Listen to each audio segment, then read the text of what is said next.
I'm Bob Hill. Welcome to Hill Nursery and Sculpture Garden.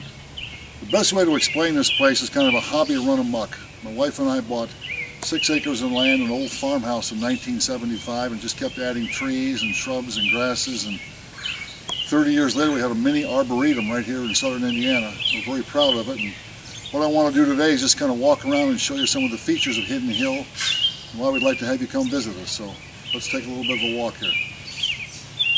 This is what we call Janet's garden. It's my wife's garden. It's the only organized area in the whole 6 acres that we have, and she's got her fountain and her roses and her pots and containers. It's a very quiet and peaceful area. You come here and listen to the fountain and just enjoy the flavor of the place and listen to the birds, and a good place to reflect.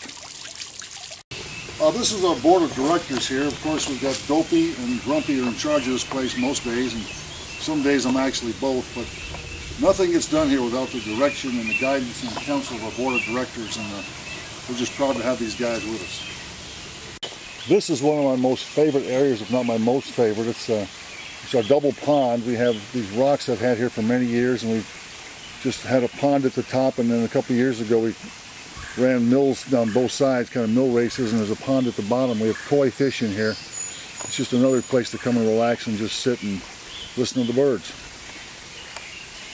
Of course, the guy with the most toys wins. Here in Hidden Hill, we believe in that very strongly. And this is my outdoor electric train created by a man named David Broom.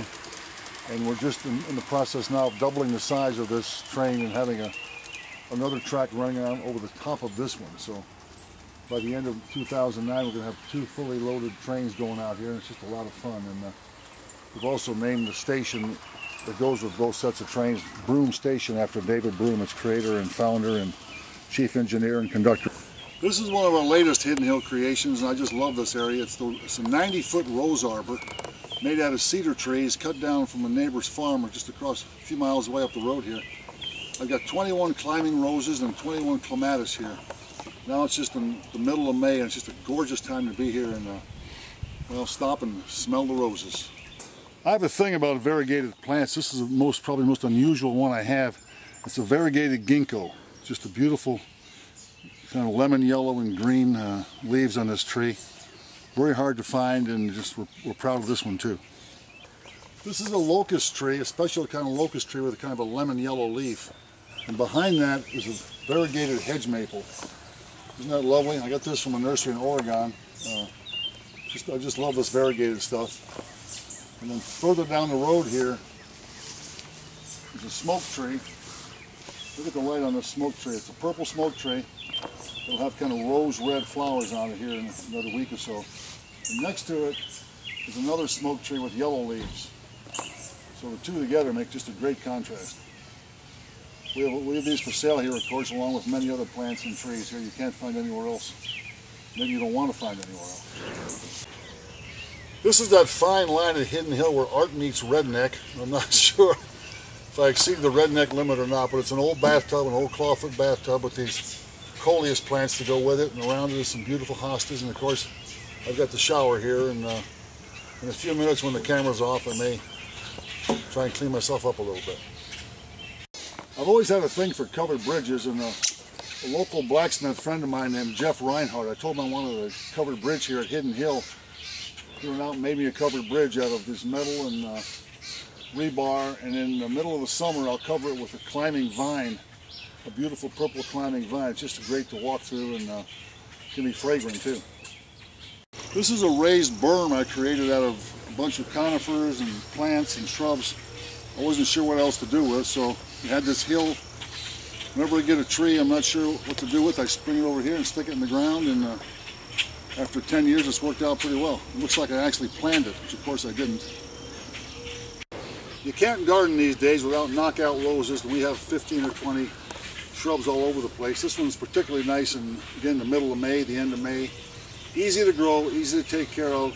They just bloom forever, as long as you keep them cut back. There's some serious art out here too, if serious is the right word for it, but a Louisville sculptor named Matt Weir made these for me. It's a 4-member family. We've got mom with the baby and dad over here, and then the child has already left home, and they're all kind of examining the child left in the middle to see how he's going to turn out. So this poor kid has no chance with mom and dad and older sibling watching him, but Every business needs a corporate ladder, a place so you know when you're getting ahead and when you're getting behind. And I get off my ladder on the first or second rung, but I want to show the world what it looks like in case you want to go to the top where it's all golden and rich and famous up there. Every garden needs some low maintenance perennials, some flowers that'll bloom every year without water, without much trouble, without deadheading.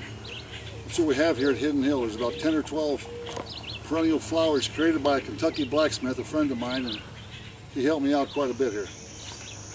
Easy to take care of, no problem. This is my fern garden. I call it the Infernery, and it's 15 or 20 or 25 ferns that I like, and I stuck in here 2 or 3 years ago. It's another nice area because it's quiet and it's peaceful in here. You can come just sit and relax and be in the shade and just enjoy the ferns. This is a magical place. It's a weeping katsura tree called Amazing Grace. And the sheer fun of this, and I'll show you here, is you can go inside this and sit on the bench and the whole world disappears. You're surrounded by tree. It doesn't get any better than that. I'll see you later.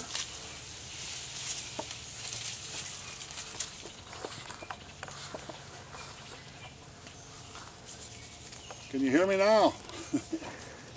Isn't this fun in here? It's another area where I just put all the conifers. I don't know what else to do with, frankly. These came from the Anchorage State Hospital in Louisville. It's an old mental institution they tore down years ago, and I was able to salvage some of these wonderful stones. And of course, all the conifers and the rest of the sculpture and ceramics all come from different places around Indiana and Kentucky. I just find them and bring them home, and then they're like orphans. I have to give them a place to live. People always talk about gardening in rooms. So we had this room here of trees, a beech and a mulberry and a ginkgo, so I just brought in the furniture, spread it out here, and it's a great place to sit in the shade and just enjoy the garden. And it's quiet and peaceful and only 20 feet from the house, so it's good to have. Well, butterflies are free, and here's a chair that's not quite free, but we have these for sale at Hidden Hill. But we have different colors, blue and pink and purple and red, and we're just going to keep providing these things as long as people want them, and they just love being around butterflies.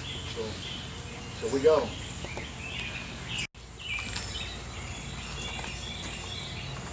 There's also a sales area inside the barn with all sorts of whimsy and interesting ceramics and pots and metal creatures and everything else you might want to have out in your garden. When all is said and done, we also have plants for sale. This is our shade house area, and we've got all sorts of astilbe and heucheras and heucherellas and acubas and ornamental grasses and everything that'll grow really well in the shade. Further up, next greenhouse is nothing but perennials for the sun. We'll show you that here in a minute too. And this is our perennial area. We've got just everything you could ever imagine: goldenrod and mums and solidagos and bellflowers and campanula and baptisia. Of course, Japanese maples in the center here, and then crocosmia, daylilies, just everything you could ever imagine and want in a perennial border. We've got them here. This is our Loch Ness monsterette. Her name is Rosella. She's basically an old conveyor belt that I found at a 7th Street Road warehouse in Louisville and brought home and looked at for a while and decided this was the Loch Ness monster in Indiana, and she pretty much is. Much more kinder and gentler, but she's nice. She's the monster. This is a purple leaf redbud called Forest Pansy. I've also got a yellow redbud called Hearts of Gold. I've got weeping redbuds. I've got dogwoods with flowers that big on them, a new one called Venus, brand new white one. There's just all sorts of hornbeams and arborvitae and sweet gums and tupelo and anything you could imagine for your yard of something different and interesting, I've got here for sale. Nothing brightens up the shade like hostas, and we've got a wide selection of them here, and just great colors and architecture and some cup leaves and some dwarf ones and yellows and greens and all you could imagine in the hosta family. This is our famous Hidden Hill door, the door to nowhere. Goes to the pasture, actually. When kids come out here, I tell them to go through the door or they're going to disappear next Tuesday. Most of them will go through the door. So I've enjoyed talking to you, and I'm going to go see the pasture. Thanks, and come see it.